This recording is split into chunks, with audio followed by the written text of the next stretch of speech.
그러면 다시 시작하죠. 내가 숙제를 하나 내겠어요. 요거는 제가 숙제해가지고 리포트를 써주면 좋거든요. 공부를 해가지고 조금 스터디를 해가지고 자기가 그 논문의 요지와 그 의미와 무엇을 말하려고 하느냐 하는 것을 자기 소견으로 컴퓨터 쳐도 안 나오는 거, 컴퓨터에 나오는 거 써보는 건 아무 소용없어요. 그걸 읽고 자기 소견을 써오는 걸로 하겠어요. 저기 첫째, 내가 두 가지를 주었는데, 여기 지난번에 내가 준 것은 조선조 성리학의 특성과 현대적 의의라는 게 있어요. 조선조 성리학의 특성과 현대적 의의, 도원 철학산고 12권, 여기 지금 내 책이 있는데, 여기 지금, 요게 10인가? 이 10이 어디 있어요? 여기 10이. 요건가? 선생님, 이겁니다. 요거지? 예. 여기, 이게 내 책 4권 속에서 여기 12번이라고 한 거, 도원 철학 산고 여기 들어있어요.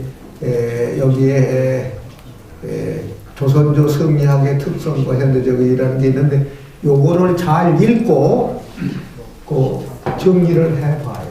그리고 거기 부설이라고 하는 게 있어요. 부록이라고 하는데 거기 쭉 가다 보면 여기 지금 여기 태극설이 있고 또 이렇게 나가다가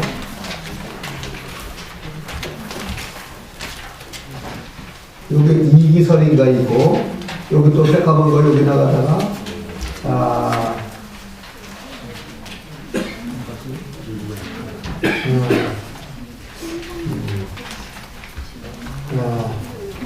신성론이 있고 또 여기 이렇게 나가다가 여기 또 하나 있어요.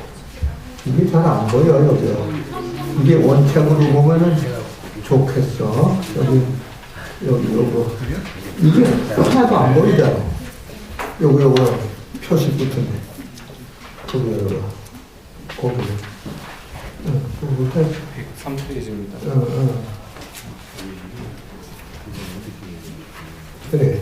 여기서 잘 보이네. 이 책으로 보면 잘 보이고, 프린트 해준 거는 잘 안 보여요.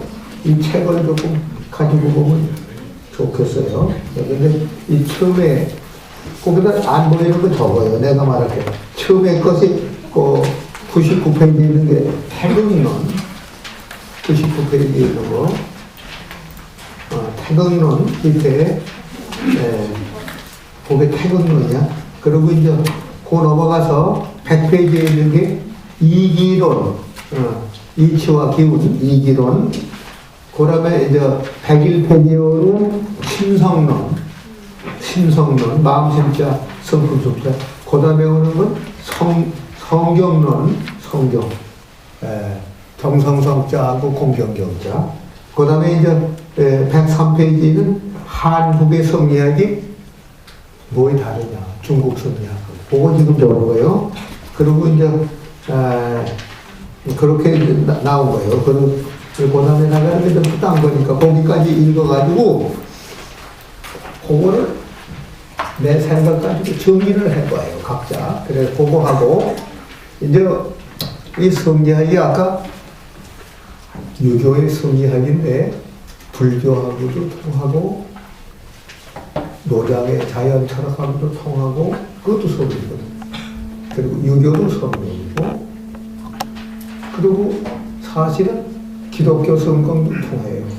하나님의 성격, 하나님의 품성을 적으니까 하나님의 마음이 어떤 게냐 하는, 마음씨가 어떤 게냐 하는 걸 설명하는 거니까, 하나님 마음하고 내 마음하고가 같은 거냐 다른 거냐 할 때 같다고 봐야 하는 거예요.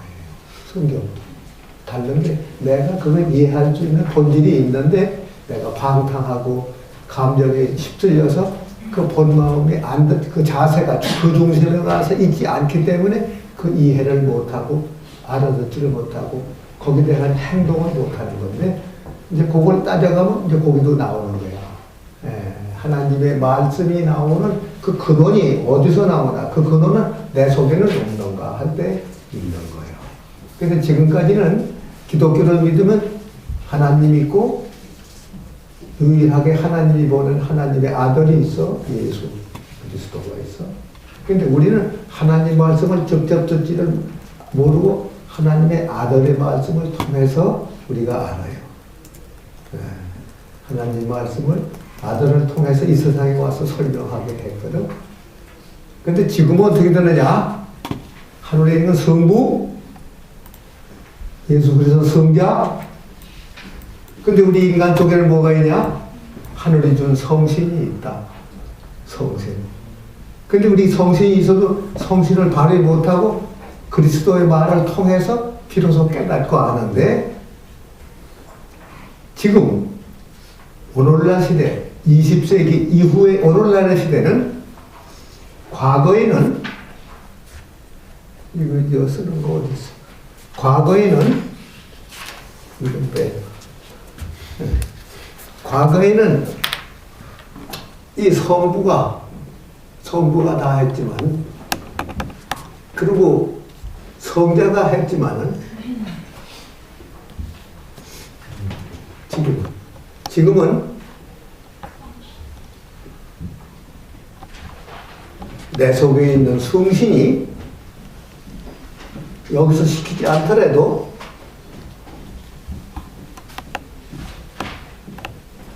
자율적으로 내가 판단해서 할 수 있는 시기가 됐다. 이건 일종의 봄과 같고 여름과 같은데 지금 가을이 왔기 때문에 봄의 씨가 가을에 나의 성신이 성숙됐다. 성숙됐단 말이야. 이 성숙 이렇게 쓰면 안 되지. 이율숙자 성숙했단 말이야. 성숙했기 때문에 봄에 심은 씨가 가을에 오면 나오는 것 같이 여름에는 안 나와. 봄에는 안 나와. 근데 가을이 되면 그 봄에 심은 씨가 여물어. 여기서 인이 있는데 이게 씨알이 있는데 여기 와서는 이게 맺어져서 실과가 되는, 과가 됐다. 요 인이 과로 됐다. 그러니까 이게 자율로 내 속에서 나오게 돼 있어. 이게 20세기 이전에는 이렇게 하는 걸로 살았지만 21세기 이후에는 자율로 살 수 있기 때문에 내가 책을 보고 가만히 생각하면 이해할 수 있는 시기가 왔다. 그러니까 타율적으로 지시하는 대로 사는 게 아니라 능동적으로 자율적으로 내 속에서 지시를 받을 수 있다. 요거 다른 점이야.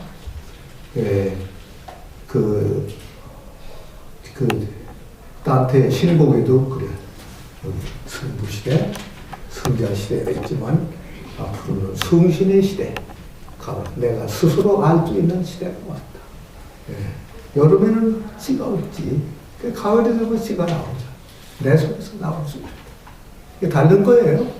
그러니까 하나님 아들은 예수 그리스도밖에 없는데 지금 어떻게 돼요? 누구도 하나님의 아들이 될 수 있다고 느끼고 그렇게 책임지고 자율적으로 해야 한다. 이게 다른 점이야. 지금까지 신학은 위에서 내려주는 걸 받는 거예요. 앞으로 신학은 내 속에 있는 하나님의 성령 이걸 따라서 하는 자율시대가 왔다. 그렇기 때문에 과거시대 같은 신학 테올로지는 안 된다.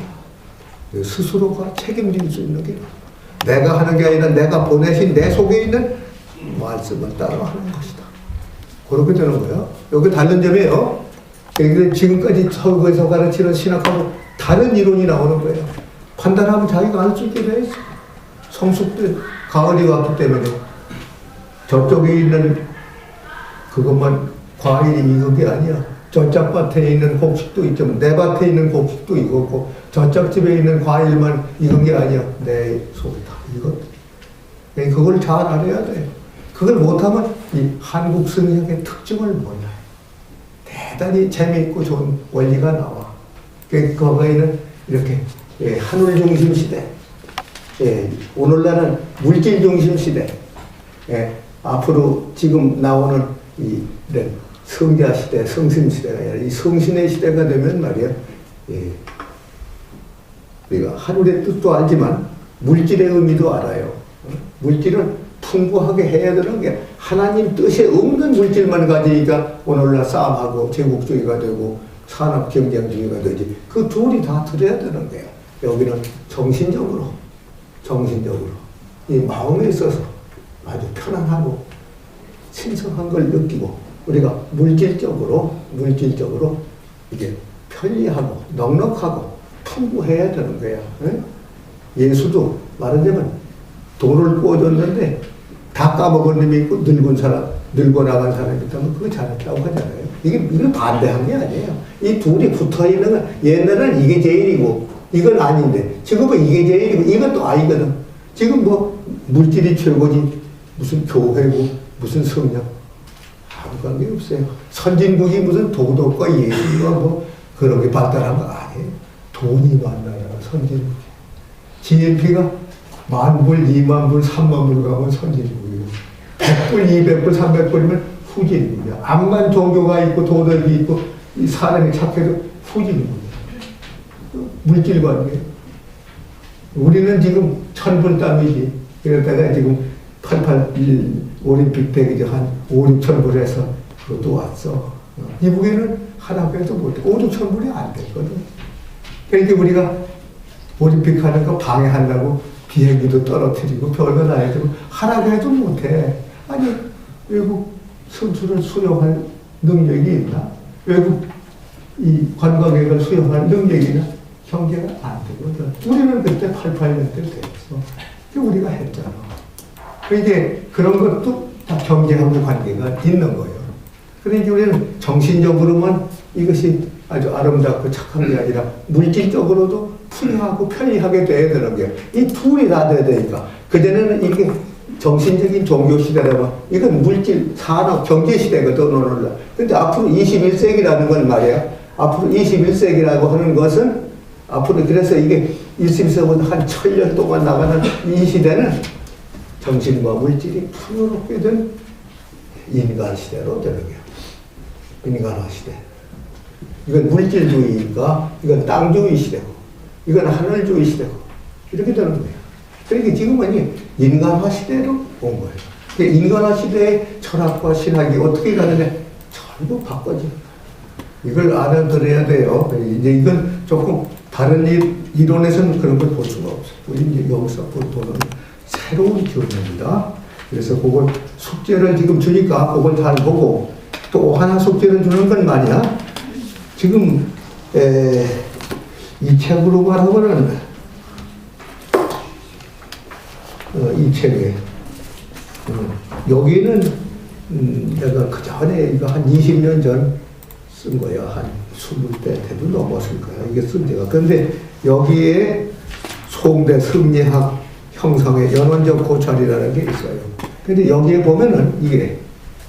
지금 이 책으로 보면 11번째 책 이거 여기 11호라는 게 여기 있는데 이쪽에 페이지에 여기 들어있어요.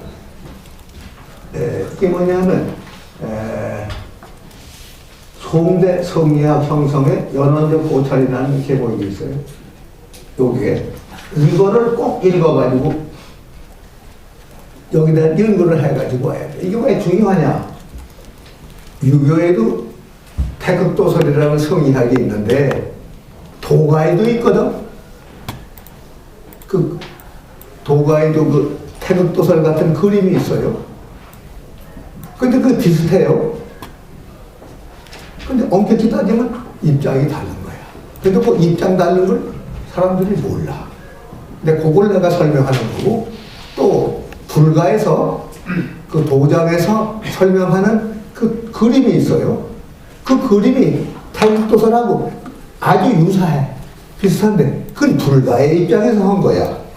그건 불가의 입장에서 한 거라고.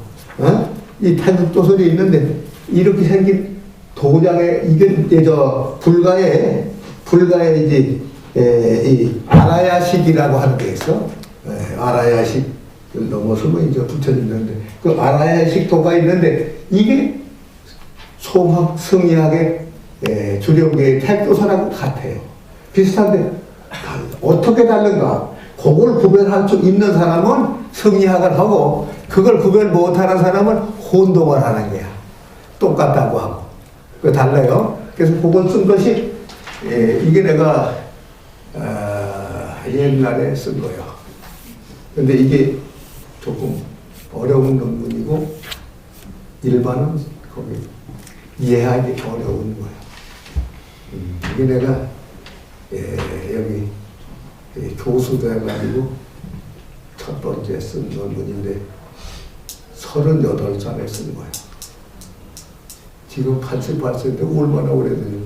근데 여기에 불가의 특징, 도가의 특징, 유가의 특징이 같은 면하고 다른 면이 뭐냐 하는 걸 여기다 쓴 거예요. 이거 대단히 중요한 논문이에요.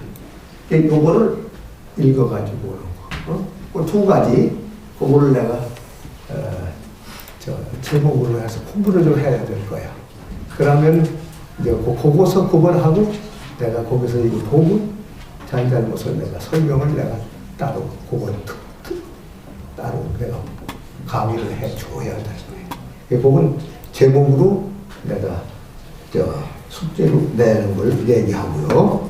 이제 그러면은 우리가 지금 시간이 안 남았는데 여기서 그 육아의 그 태극도설 그리고 주역하고의 관계 요거를 조금 알아야겠어.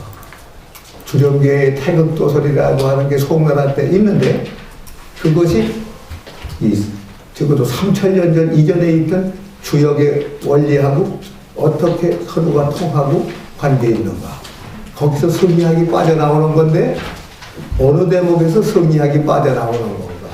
그게 중요한 대목이에요. 그래서 여기 지금 이렇게 보면은 요 목차 속에 목차가 있어요. 그 전에 준 거. 거기에 보면은 거기 보면은 거기 태극이라는 태극론이 있어요. 그런데 태극에서 그 극자가 들어있어. 극이라는 것은 더할 수 없는 궁극적, 아주 더 이상을 얘기할 수 없는 구급 개념, ultimate concern. 더 이상 할 수 없는 아주 최고 깊은 더 이상 더 들어갈 수 없는, 더 플러스 할 수 없는 극처의 포인트가 있다. 이제 거기서부터 출발해 오는 거니까 핵심처를 말할 때 극자를 써요. 근데 이 극자를 써서 하는 것이 태극, 황극, 무극, 인극 이런 극이 많이 나와요. 그럼 요것이 그 극자리가 하나님 자리요. 그게 진리의 근본 자리요. 근데 동양에서 이 주역에서 태극이라는 말이 그 공자 시대에 태극이란 말이 거기 나와요. 태극도 인생이 아니라 뭐 또 그건 태극이 양의가 사상이 생, 팔계 이런 말이 나오는데 그게 주요 개사에 나오는데 그게 제일 육아에서는 먼저 나온 소리예요. 근데 그거를 이제 조금 설명을 이제 해야 되는 거고, 이제 무국이라는 말은 없을 문자, 없는 극치, 들리지도 보이지도 만져지지도 않는 무성 소리도 없고 냄새 없는 그 근본 포인트가 있다. 그 말을 한 사람은 제일 먼저 사람은 노자예요. 노자 도덕경에 나와. 노자 도덕경이 81장인데 28장에 그 말이 나와요. 그때 그 무국이라는 개념이 뭔가, 육아하고 어떻게 다른가, 그걸 좀 알아야 돼요. 왜 그러냐면 도가 철학을 해야 되니까. 도가 철학은 보는 면이 다르거든. 육아하고 보는 면이 달라요. 그래서 그 없을 문자의 세계, 그 물을 알아야 돼. 물을 모르면 도가는 못해. 불교에서는 빌공자를 알아야 돼. 빌공자. 이 빌공의 공의 뜻이 뭔가, 그걸 똑똑히 모르면 불교 모르는 거야. 그 빌공자가 아무것도 없는 것 같은데 거기서 신묘한 거기 진리가 나오는 거예요. 공 가운데에서 신비한 진리가 나온다. 근데 그 공을 모르면은 그거 안 돼. 이 공을 모르면 공. 이건 불교에는 공을 모르면 안 돼. 도가에는 뭐냐? 도가에는 물을 모르면 안 돼. 물을 모르면 안 돼. 네. 육아에는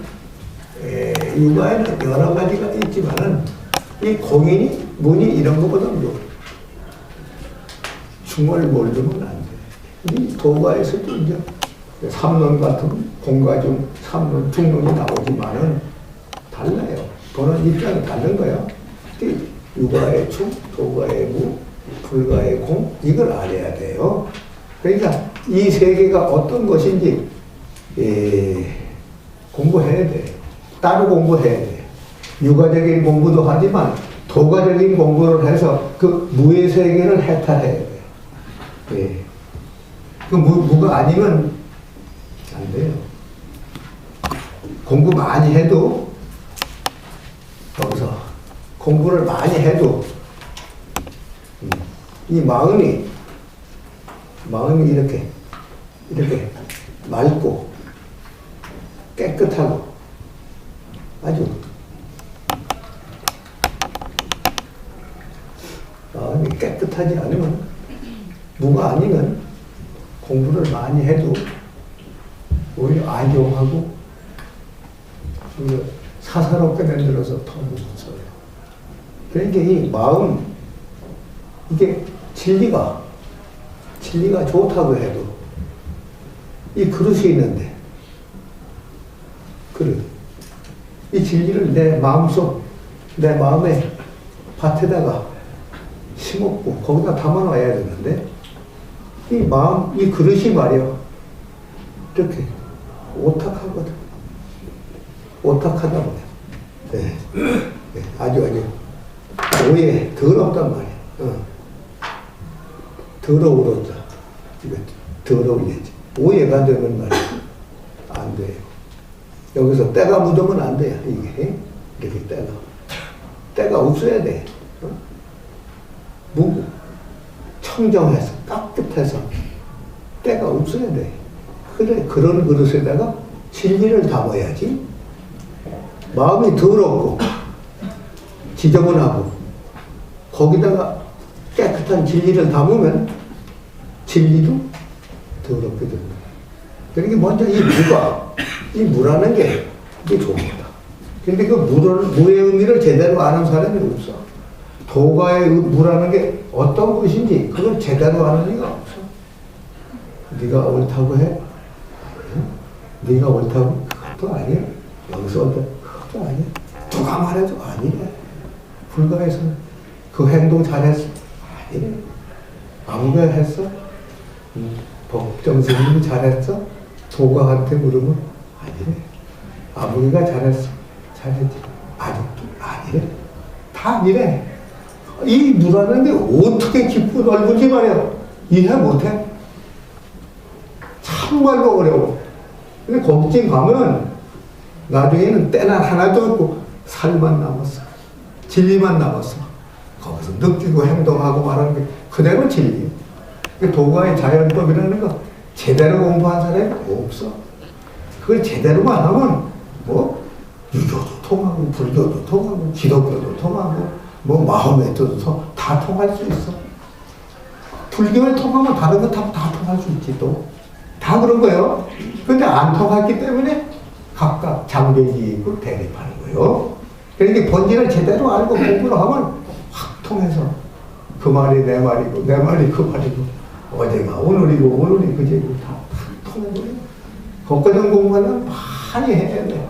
그래서 이 무의 세계, 이 공장, 이 공자가 이게 어려워요. 이게 어려워요.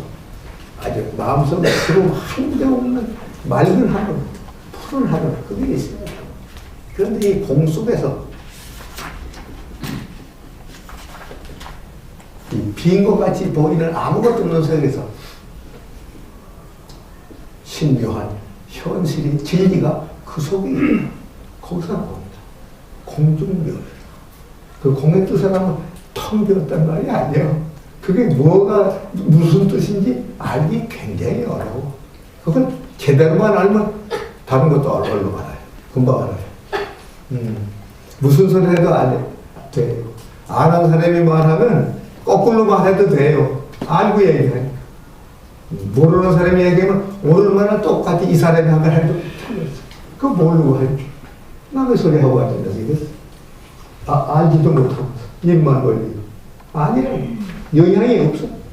자기가 말하는데 상대방이 느껴서 같이 감흥이 돼. 마음속에서 불이 타올라야 되거든. 안 타올라. 들어도 안. 제 소리가 아니거든.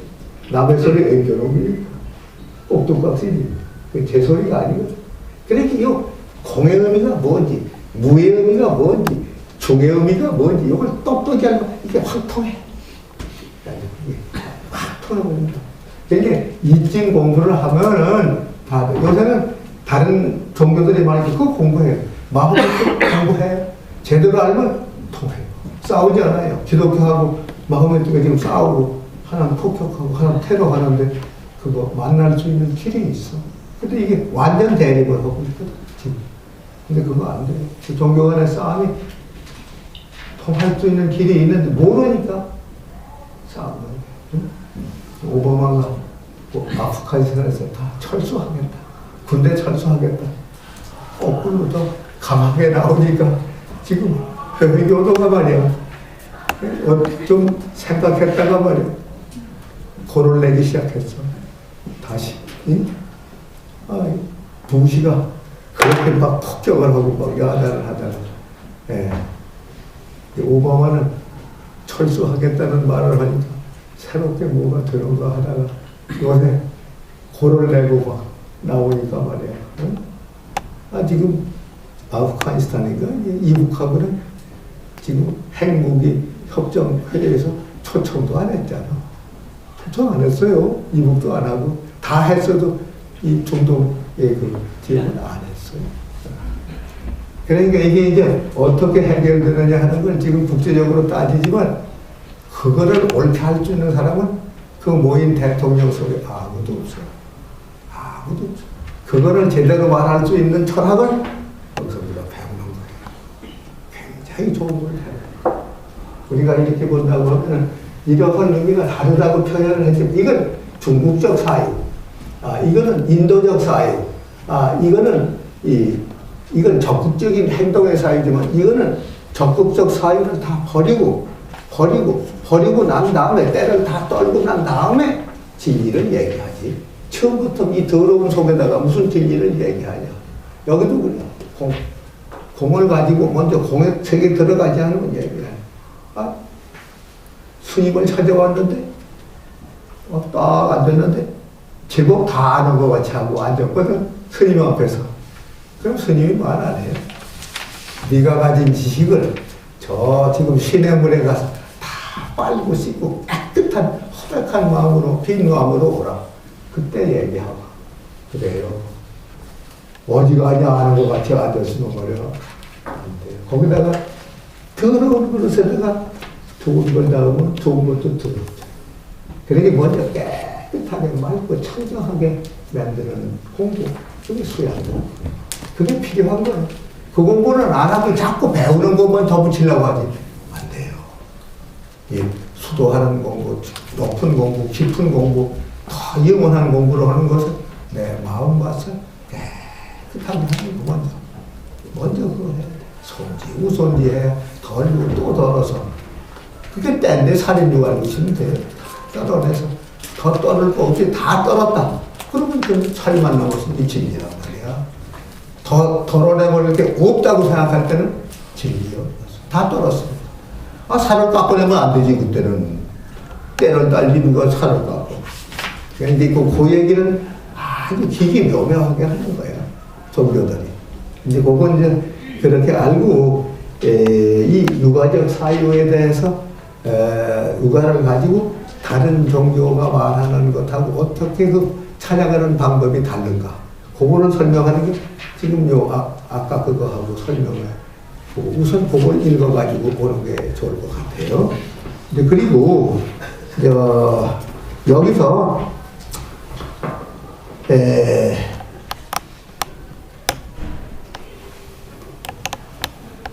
여기서 태극 이렇게 말하는데, 태극.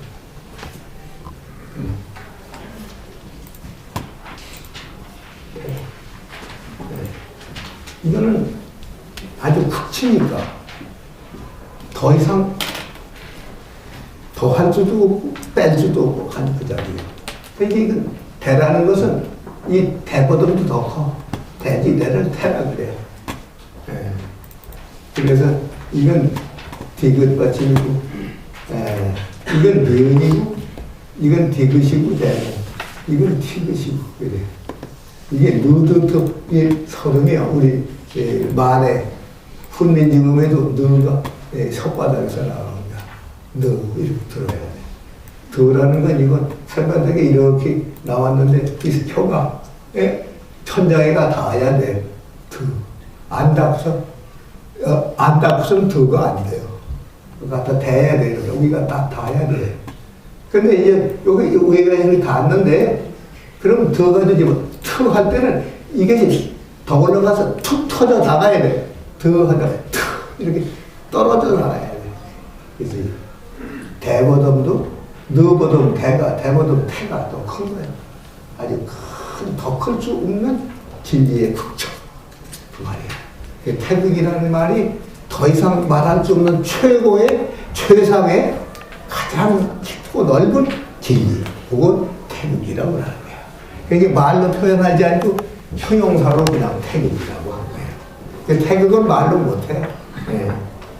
그래서 성경에서도 하나님은 나보다 크신 게 아니라 그냥 크다고만 했지 다른 말로 못하거든. 네. 그러니 여기서 그 태극이라고 하는 개념을 잘 알아야 되는데 저건 너무 커서 보이지도 않고 들리지도 않아요. 이렇게 한계가 있어야 물고 인정하는데 한계가 없으면 안 보여요. 이렇게 벽이 있는데 말이야. 벽이 전체가 유리거든. 전체가 유리야. 또 백같이 보이잖아. 그거 빈탕탕이같이 나가려고 그러거든. 아무것도. 그런데 이렇게 참같이 됐으면 그게 유리라고 할 줄 알 텐데, 전체가 유리로 돼서 그냥 유리라고 보이지는 않아. 이 한계가 없으면 안 보이는 겁니다. 구별이 됐을 때 그걸 알지, 그냥 왼통이 되면 뭘, 이게 칠판이라고 그러지? 이 벽이 있어서 그래. 전체가 이렇게 된다. 그럼 이게 칠판인지 벽인지 몰라요. 그러니까 이게 우리 인식이라는 게 말이지, 이렇게 구별해서 하는 건데, 구별이 없을 만큼 크거든. 안 보여. 안 들리고. 근데 그거를 인식한다고 하는 건 이게 벌써 깨달음의 세계요. 마음이 탁통한 세계입니다. 이게 좀 어려운 거지. 그래서 태극. 근데 무국이라고 하는 말은 노자가 처음 말해서 노자 28장에 복구요 무국이라 마지막에 가서는 무국에 돌아간다. 이게 아무것도 없어. 거리낌이 아무것도 없다. 때라고 하는 건 아무것도 없어요. 그런 게 아주 그 없을 못자의 극치에 가는 거거든. 근데 그게 복구요 무의 극치에 갔다. 이렇게 됐어. 그럼 무의 극치에 가서 어떻게 되는가? 전체가 다 있는 거예요. 거기 들어가. 있어야 할 거에 다 모이는 게 이제 무국에 가서 그게 태극이 돼 나오는 과정이에요. 그러니까 노자가 말하는 무국의 개념을 제대로 잘 알아야 돼. 근데 이 노자가 말하는 무국은 우리가 인식적으로 아무것도 없다고 하는 그 무국이지만은 육아에서 무국이라는 말 육아에서 무국이 태극 이렇게 하거든. 소강절이 아니 이제 주령계가 이제 그 원문이 여기 있으니까 원문 가지고 이제 자세히 읽을 거지만 그때 무국이라고 하는 것은 눈에 보이는 세계가 이렇게 형상으로 보이는 눈의 빛깔이라든지 여기 소리라든지 손의 촉각이라든지 코의 냄새라든지 입에 와인 그런 대상이 아무것도 없는 세계. 이 육아에서 도가에서 말하는 무국은 우리 의식 속에 아무것도 없다는 무국이지만은 이 객관적으로 보이는 것이 여기 보이는 것이 나타난 건 무국이 아니에요. 나타난 건 무자를 못 써요. 그래서 무국이 바로 진리다. 그 말하는데 그때의 무국은 이 노자의 무국하고 의미가 달라. 이건 뭐냐 하면은 무냐고 하는데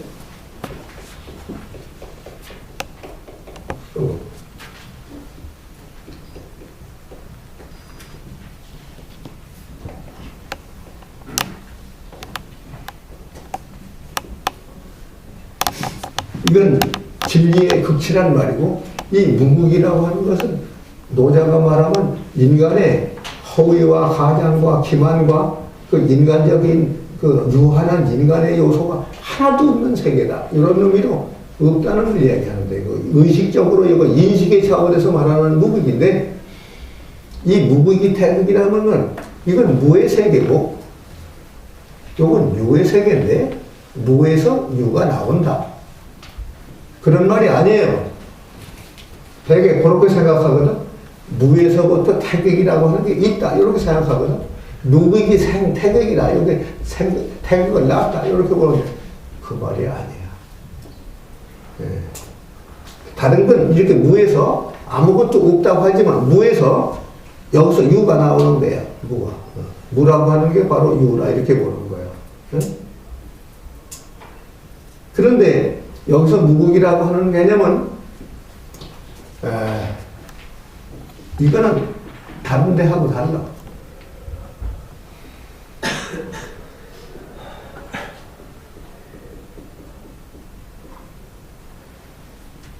무형이 우리라. 이렇게 감각으로 이렇게 인식할 수 있는 대상은 없지만 진리가 있는 것이다. 왜 이치라는 건 형상이 없거든. 진리가 어떻게 형상이 있어요? 이치라는 건 우리가 그런 원리를 이해하는 건데 물건으로 있는 건 아니거든.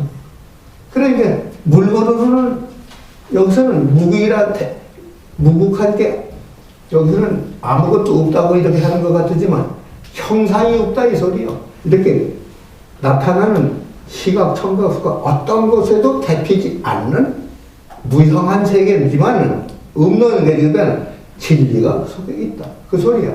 그러니까 무국이라는 개념하고 태극이라는 개념이 대립된 개념이나 선호하는 개념이나 아버지와 아들같이 상성하는 개념이 아니에요. 무국이 바로 태극이고 태극이 바로 무국이다. 왜 그러냐? 형상은 없지만 진리가 있다. 이 소리야.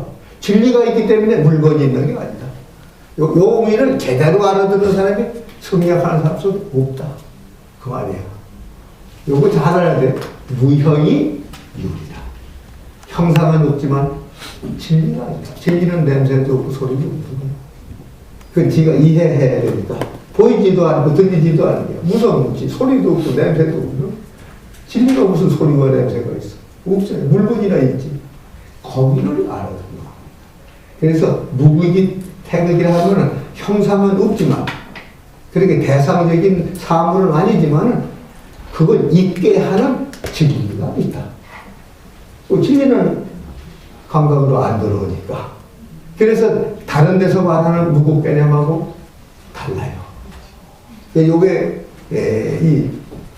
지금 보통은 무에서 아무것도 없는 데서 유가 나왔다. 카오스에서 창세기가 벌어졌다. 카오스에서 로고스가 나왔다. 이런 식으로 보려고 아니야.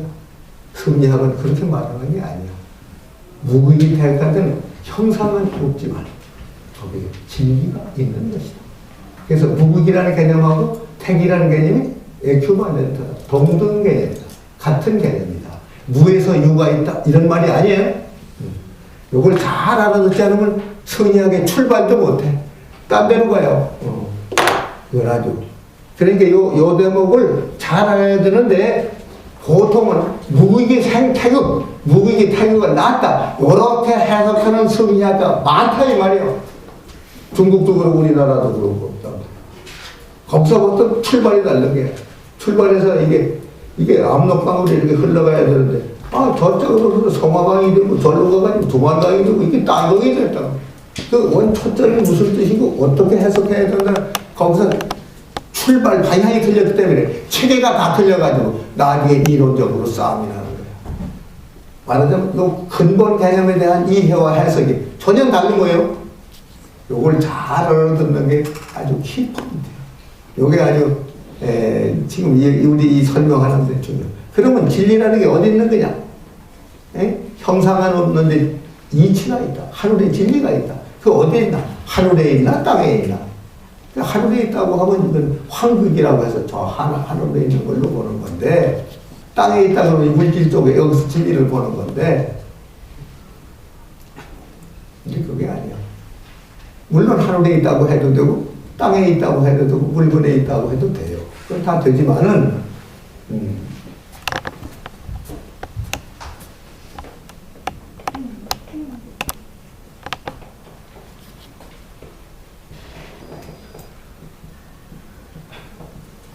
지금 이것도 여기 천상에 달이 떴거든.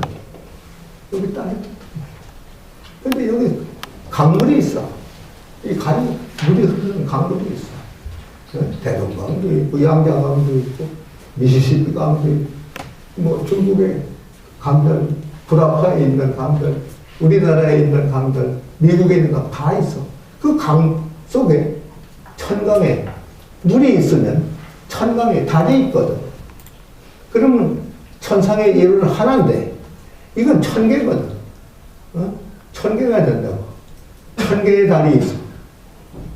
그러면 이건 1000분의 1의 달이냐? 그건 아니야. 왼통의 달이 이 강 속에 있는 한 달이 이 천상에 있는 그 달과 100% 같은 달이다. 그 말이야. 이 강물에 있는 달, 술잔에 있는 달, 눈방울에 있는 달, 똑같이 100%의 달. 그러니까 이 천지연이는 천지를 가지고서 말한다면 천지가 1태극이요. 천지가 한 태극이지만 이 천지 속에 만물이 있거든. 여러 가지 만물이 있단 말이야. 만물을 가지고서 말할 것 같으면 여기도 원칙 이렇게 들어가야 돼. 만물을 가지고 얘기를 한다면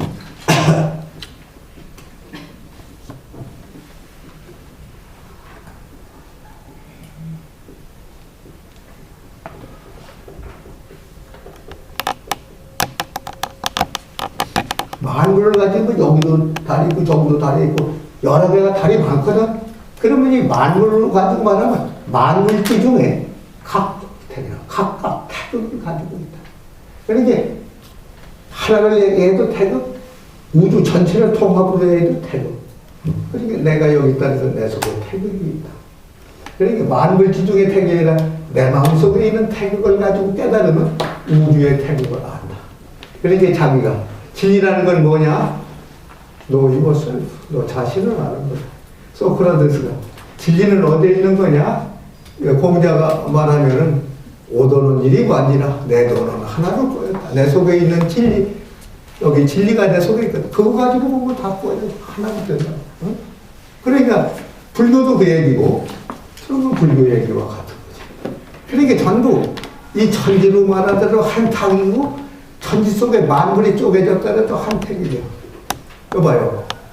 수정이 이렇게 보면 몇 모예요? 수정이 뭐가 몇 개예요? 몰라? 몇 모예요? 6모요. 그것도 모르면 어떻게 해. 수정은 6모요. 6모. 근데 이걸 왜 너는 6모냐? 네모도 나기도 하고 세모도 하지 왜 양모냐? 탁 깨잖아요? 그럼 딱 깨자는 보면 전부 6모예요. 또 깨지는데 보면 조그만데 6모예요. 이건 가로로 부셨거든. 밀당같이. 그러면 내세도 보면 6모예요. 가로 속에도 그 분자를 따지면 6모예요. 그러니까 하늘에 있는 달의 진리가 바로 내 속에 있는 한만 쪼개놔도 고달이다. 그 말이야. 그런데 저건 크다고 보니 저기 진리는 해소가 없어. 내 진리가 그 진리고 그 진리가 내 진리다. 그게 태극이야. 이 천지원지 천지가 한 태극이지만 이 만물로 말하면 만물 속에 각도 태극이에요. 각도가 여기 들어야 돼. 만물지형에 여기 각각 여기 구비되어 있다. 각각 태극이 구비되어 있다. 있다고. 그러니까 내 속에 있는 그 속에 있는 태극 진리가 이 우주의 진리 그 자체다. 그러니까 나를 안다는 건 우주를 이해하는 것이다. 그 말이거든. 그러니까 이제 이렇게 들어가면 동서고금의 종교 철학이 하나도 돼. 하나도 돼.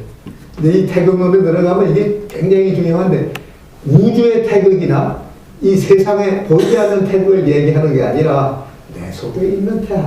내 속에 있는 태극을 뭐라고 하나? 그때는 이걸 인극이라고 합니다. 인극. 인극이 아니라 자기 속에 들어있는 진리. 그 말입니다. 그거를 알아들으라는 게 여기 인극론이야. 육아의 성의학의 특징은 하늘에 있는 진리, 만물에 있는 진리가 아니라 자기 속에 있는 태극을 아는 것. 이것이 성의학의 본질이니라. 그 말이야. 그거 얘기하는 거야. 그래서 황극은 뭐 우주의 중심이라는 말이고 태극은 진리란 말인데 제일 큰 진리란 말인데 그거는 감각으로는 보이지 않는다 해서 무극이라는 개념이고 그리고 그것이 어디 있냐 한데 하늘에 있는 것도 있고 땅에 있는 것도 있지만 그게 아니라 내 속에 있는 인극을 알아듣는 것이 우주를 아는 것이다. 그건 뭐 소크라테스나 뭐 예수님 말씀이나 불교의 말이나 유교의 말이나 똑같은 싸울 거 없어요. 다 하나로 합통한 것이다.